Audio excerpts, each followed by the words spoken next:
Good morning. We are here today for our second meeting to discuss the evolution of brand communication. And we are here today with Michelle Hutton. Good morning, Michelle. Good morning. A senior member of our leadership team in Europe.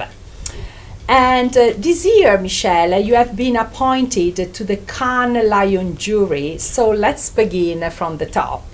Considering the fact that the Fearless Girls campaign managed to capture the attention of Cannes and win 3 Grand Prix, how is the campaign representing the meaningful and symbolic vision of communication, earned brand communication today? So it was certainly the campaign this year at Cannes that sparked a great conversation amongst many of the juries, not just in PR but in other disciplines. And of course it went on, as you say, to win a number of the Grand Prix prizes, and then at the end of the week it won the Grand Prix in the titanium category. So it was definitely the campaign of the 2017 festival. I think that it was such a successful campaign for several reasons. One, it was a very brave, and some might say a very bold campaign. It was a campaign launched by a leading global financial services business that had come under fire for its gender diversity policies and actions.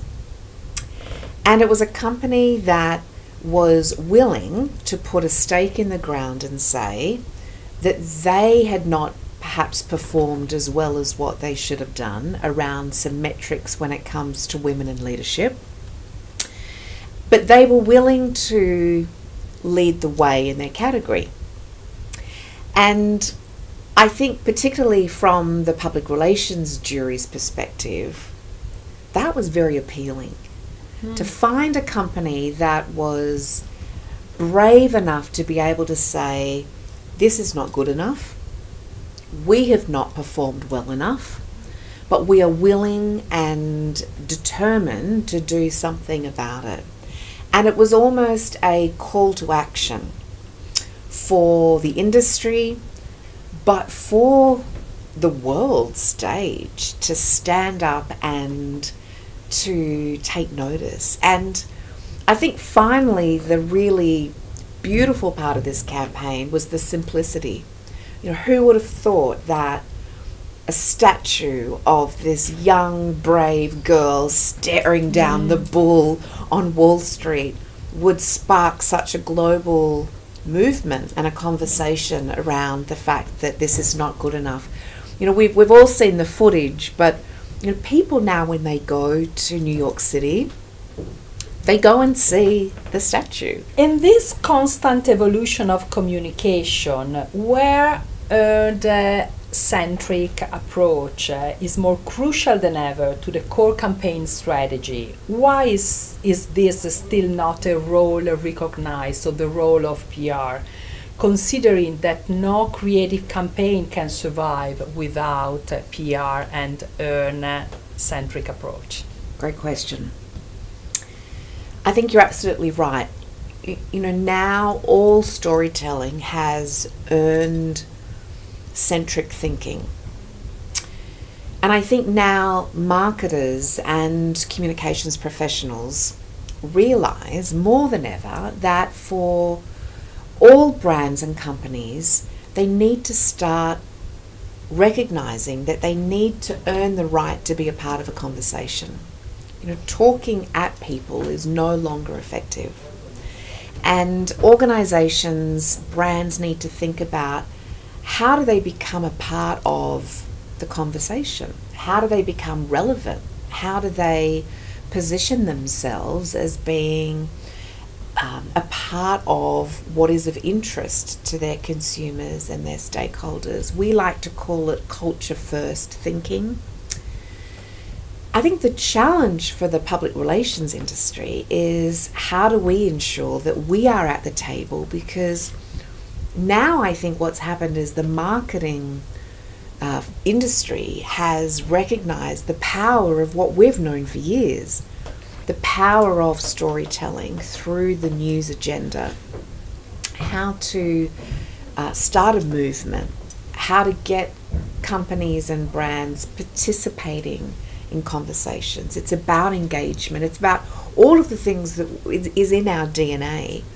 So how do we make sure that we're at the table is, I think, critical to the success of our industry moving forward. And last question. Let's shift our focus to Edelman and your senior role within the agency. How do you imagine 2 coming years and the different transitions that we will continue to take place within both Edelman and the wider industry? And which is Edelman vision for the next years? It's certainly, I think, one of the most exciting and rewarding times to be a part of the communications industry. I think that it is our time to lead. I think that it is such an exciting opportunity because now brands and companies recognize that a communication-centric approach to all of their marketing is the only way to go. You know, brand and reputation have never been more tightly connected. And this means that all marketing and all communications professionals, I believe, have an obligation. We have an obligation to help our clients and to help the companies that we work for rise to the occasion. You know, now more than ever, we need companies, we need brands to take a stand and to help solve some of the most complex social, economic and political challenges that we face all around the world, but particularly here in Europe. And, you know, to that end, I know that at Edelman, you know, we certainly take that obligation very, very seriously. And we are continually investing in bringing in new skills and capabilities to enable us to create more diverse work that will resonate, that will enable us to ultimately make the world a better place for us, our families, and our children. Thank you, Michelle. Thank you to you for your patience and attention, and looking forward to the third appointment.